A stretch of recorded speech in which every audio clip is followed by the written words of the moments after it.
said something like, it's not like I wake up every day and think I'm Asian.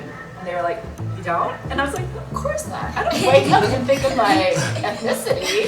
And I think growing up in the US as a Caucasian, you really don't, like, I guess the way they look at me, I'm always Asian to them.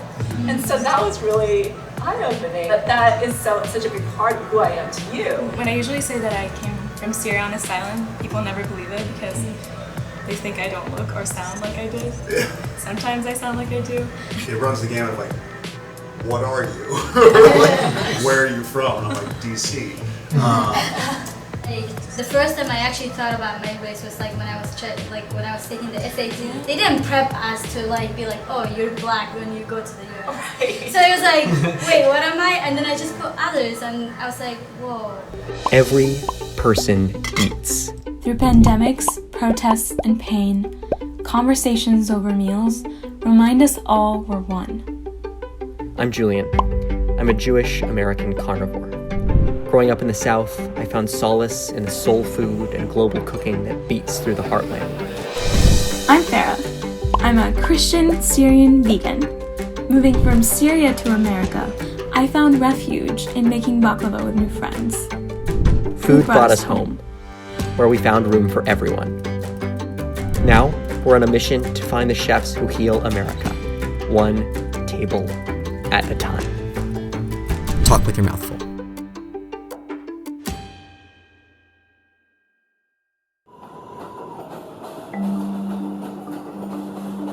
On one hot summer day, we took the subway up to West Harlem, where Abdi runs Oasis Jimma Juice Bar. We reached out to a bunch of cool chefs.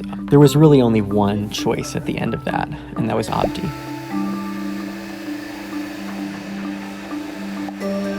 He was the one that was most excited. The minute we contacted him, he knew exactly what we wanted to do.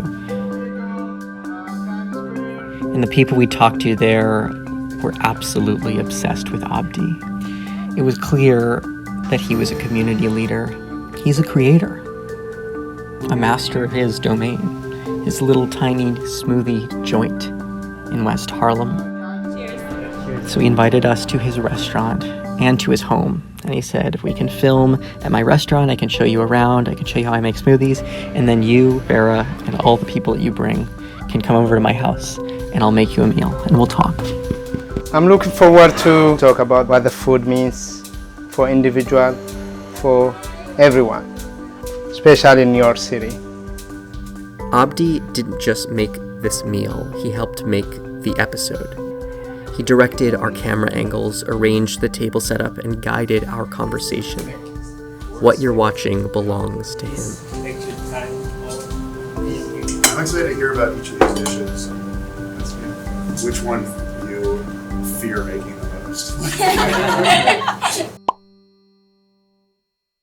Now what we're gonna do is everybody they have their own plate. The way we eat back home is everybody eats with a hand, with the one dish, one tables. So feeding, eating in one table, bring unity and oneness.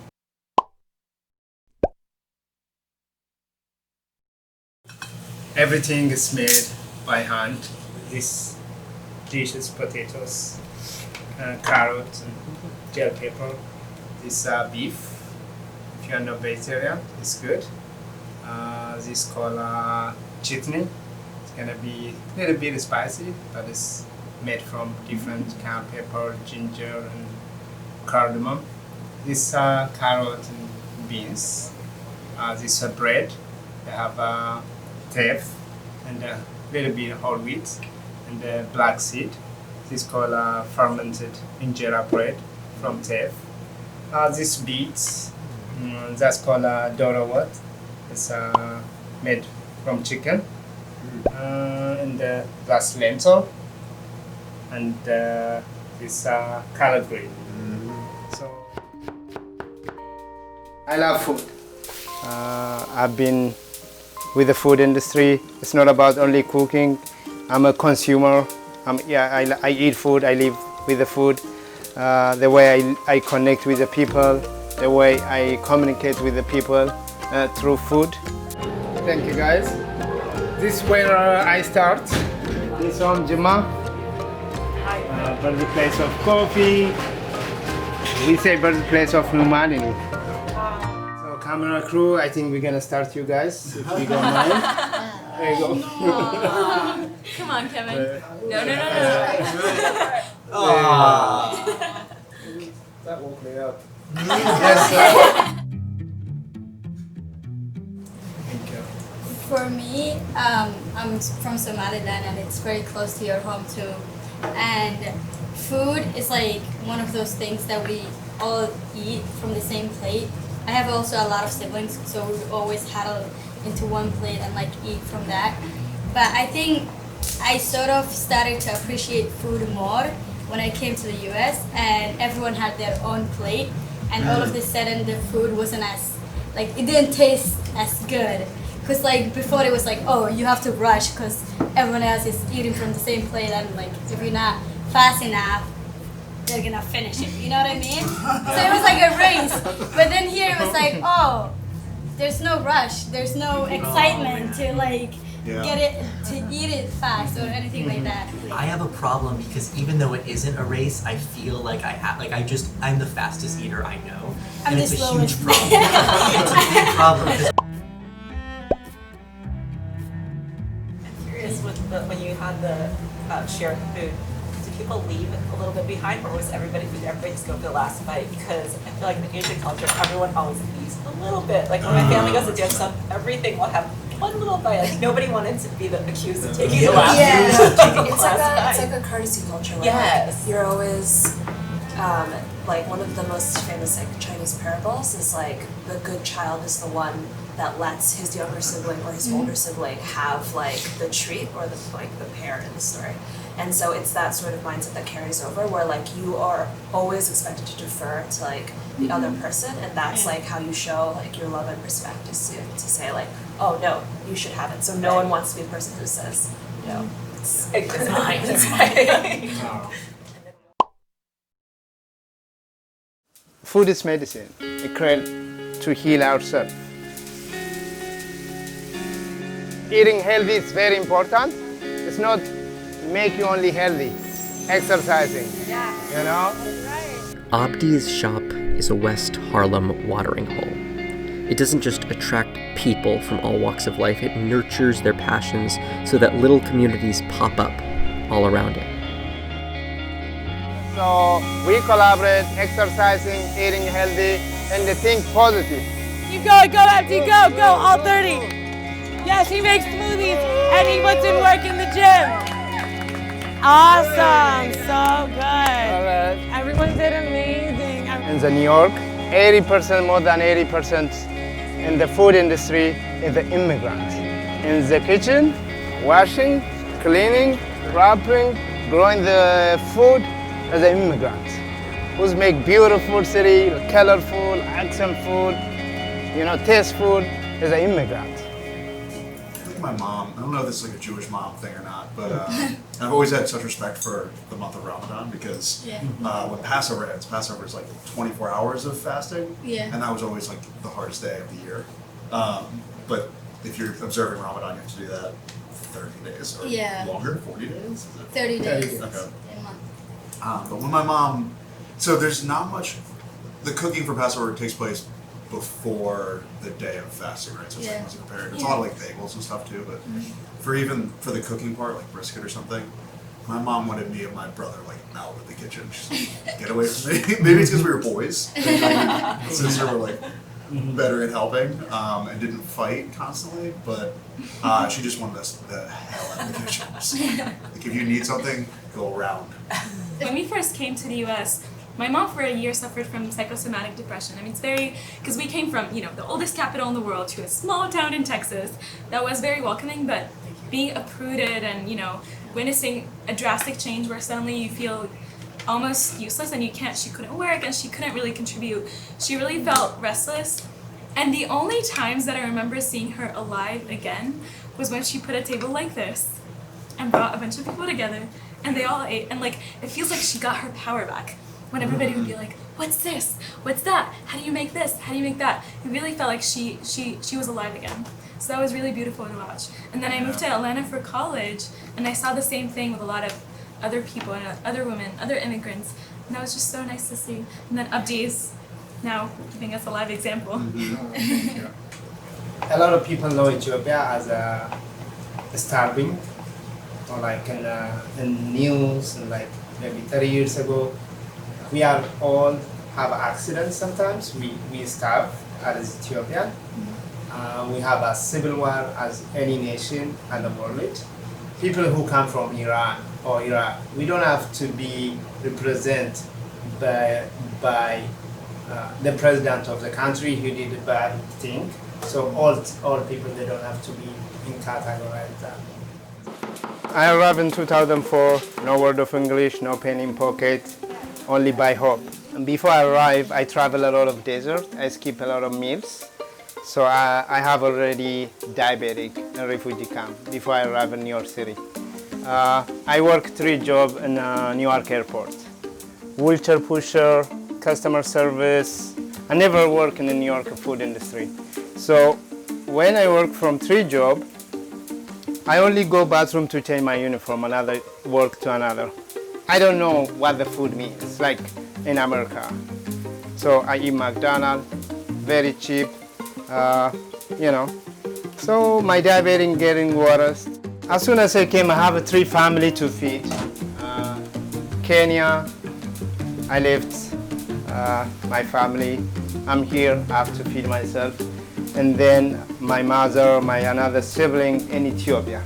Civil war cut across Ethiopia from 1974 to 1991 as a coalition of diverse tribes fought the country's Soviet-backed military government. The rebels won in 1991 and installed a democratic constitution. Some people love that new constitution, and some people hate it. It led to Eritrea gaining independence in 1993, which, depending on who you ask, was either a triumph or a step toward the dissipation of the Ethiopian nation, which has lasted for over 1,000 years. Ethiopia's quick shift from war-torn state to organized democracy caused another sort of paradox through the 1990s. 50,000 people sought refuge in Ethiopia from other unstable nations, but during the same time, about 45,000 Ethiopians fled Ethiopia. This is not that unusual. While Syrians like myself left Syria, tens of thousands of Iraqis, Kurds, and Palestinians had escaped violence in their own countries by living in Syria. Most travel through multiple nations before finding a home. Half found a home in America through the United States Refugee Act of 1980, the first federal law that made accepting refugees a national priority. Through the mid-1990s, Ethiopians were the top national group accepted through the law. 10,000 ended up in Harlem, joining over 3 million immigrants in New York City. A lot of them went into the food industry. So now, 69% of New York's restaurants are owned by immigrants. Abdi's Oasis Gym at Juice Bar is one of them. I was thinking about this when you were talking about being second generation earlier, is that you expect yourself to come from like this rich cooking cultural background, but honestly my parents suck at cooking. It's just not their interest. And so it's interesting when I wanted to try to like cook cultural dishes for like my friends or just like for myself. And I would have to like Google these recipes, and it felt so weird to like not be able to like talk to my mom, where I come from that legacy of where like cooking was super important. And to look it up, I felt really like, I guess, disconnected from my own culture. And then later on in my life, I ended up like struggling with eating disorders a lot. You try to minimize the place food has in your life. I would literally just have like small like measuring cups of like beans or like certain kinds of raw vegetables. So for me, like cooking, that process of like really centering food in my time and my experience, especially when I'm cooking for other people, something that's really special for me. It's like a symbol of like how far I've come as well. Yeah. One of my professors says that everybody comes with a different baggage. And I also struggled with an eating disorder in high school. And for a while, like in college, like my first year, I did not eat any. Like when someone says we're going to eat pizza, I'm like, can't eat pizza. So I totally understand. I mean, it's an ongoing process of healing. And like I think sometimes by sharing your story, you're sort of kind of like having that person the opportunity to think about it, and if they're gonna agree with you and be like, I'm gonna be on your side, then I feel like that can happen after you tell your story.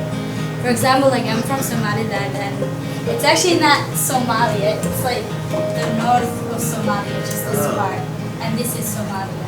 I've never been to Somalia, but it's a small unrecognized country, and we're in the developmental stage now, so you're gonna hear about us soon. I didn't realize it was a separate country. Yeah, it is. So we had like a civil war, and now we're like a small country. I think we're like 29 years old now. Okay. But yeah, so It's not recognized yet, like in the UN? it's not it's recognized by some countries, but the UN doesn't recognize it as a country. But we literally have like our own president, our own government, and everything. Yeah, 29 years is a long Yeah, time. it's a long time. Speaking of not being recognized, my family's from Taiwan, which is also not recognized by the United States right now, politically. Thanks, Wanda. And, you know, growing up, people just looked at me and said, oh, you're Chinese, and I didn't think to make a distinction. And as I've gotten older and started to understand, and when I go back to visit Taiwan, sometimes we'll go into the more authentic parts of the neighborhood, and I do speak a little Taiwanese, which is a different dialect. Most people speak Mandarin, which is also what they speak in China, just with a different accent. But my dad will be like, speak Taiwanese, and I always thought it was like, I kind of felt like a puppet on a string, like, why do you need me to say these words? Yeah. But I realized that it means so much because it means that you're a native Taiwanese. Growing up here, people just, like, I just felt like I didn't fit in with everybody else because everybody, you know, I was different than everybody. And then I would go to Taiwan and feel like, and oh, here I look at like everybody, and my grandma would be like, oh, it's so obvious you're not from here. So it's like either place I was, and I think I discovered this early on, and also just watching American media and never seeing people that looked like me. I ended up working in media because of this, because I wanted to change that. It's just, I would be able to count on one hand the number of Asian Americans I saw on television growing up. And I just think the last 2 years have been monumental for that. And we've come so far, but there's still a long way to go. Start cooking when I was very young, helping my mom. You feel home when you feed people. It's not for money, the way I said. It's connection. Food is culture. Food could be religion. Food is medicine. Food is poison. If we don't use it, it's tools. Everybody they have to create their own oasis. It could be juice bar, it could be movie, it could be art, whatever industry you are. And then you attract another people. So I create oasis for Harlem. First I create for myself. Like, what I want to ask you guys, whatever we talk, racist and different, is that by individual or by institution? If this thing is in the system, we're supposed to fight with the system, with the policy of it. Yeah, the systemic level, that's the thing. How do you get to that except through personal action? If we all are doing what we can to change it, then maybe eventually the system will change, but it's really kind of depressing right now to look at our system and all the problems in it. Yeah. I just got back from an island called Samos in Greece where I was volunteering. It's now one of the major refugee crises in the European area, but serving almost 200 women and children a day from all these different cultures. They all were forced to come together, and a lot of them had biases against people from different countries. You could see it playing out in the center, but ultimately they all needed the same thing. They needed food. They needed supplies, they needed, and to see the walls breaking down every day between this person and that person, this country and that country, really was eye-opening. It just changes your whole perspective. It's interesting because we do come from places with, you're told a story in your head and then sometimes you see a different reality. And I also grew up in a place that considers Israel as the imperialist enemy. And I never really tell the story because I'm really embarrassed by it, honestly. But this girl around her age approaches us, and she's not speaking English. We spoke little English. And she shows us her passport and like ticket, and I think she was asking where to go. And the first thing we saw on the passport is Israel, and both of us immediately like retreating. It's almost like she's gonna, you know, like attack us. Now that I reflect back on that, my ignorance was the cause of my fear. And I'm so thankful that by exposure and seeing someone and realizing their true humanity and they're as equal as I am, we're all human, we all eat, and that was actually the most beautiful thing, the way we connected is over food. We were strangers at the beginning of this meal. By the end, we felt like we'd always known each other. This awkwardness that you feel when you meet someone that you had never met before slowly started to fade away. And then at the end, everyone was taking each other's numbers and following each other on social media, which was so beautiful to watch. I got coffee with James later on. Julian was in New York some time later, also met up with James, and we all kept in touch. Also at the end, Rachel, who was one of our guests, offered to take those of us who were available to Abdi's juice shop. Toast to Abdi. Cheers. A day more than 200 people come in out because of I bring this beautiful thing in Harlem from Ethiopia. Food is as medicine, the way I said many times, and we can't heal our nation or individual or policy through the food. Our action is important. Talking conversation, sharing news. We start from here. Even the policy level, it's not come from the top. It comes from the bottom. You don't have to go for the result. Go for the process. So you're doing the right way. Be stay, keep knock the door. You bring change. Thank you guys.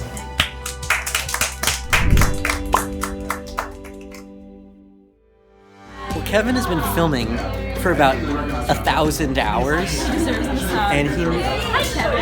Hi there. Hi. Thank you, Julian. Of course. Working remotely and transitioning to that. I work as a software engineer. I've been trying to slowly color code my bookshelf. I think it's impossible. I don't know. I've been solo quarantining. As a travel writer, it's definitely been a big change. It is kind of fascinating that a pandemic like this has made us all realize that we're all human and that we're all connected in a way. I've been volunteering a lot in the hospital where I work and delivering meals around the city to seniors. I think the most exciting thing that I've done is dye my hair and learn how to longboard. So, you know. I'm stuck in Addis in Ethiopia during this coronavirus. I'm creating oasis in Addis. So I'm working like 12 hours a day. This is gonna be outside sitting area. This is the kitchen. I made it. This peanut bread you made here. During the corona, you have to be productive. You have to be, meaningful.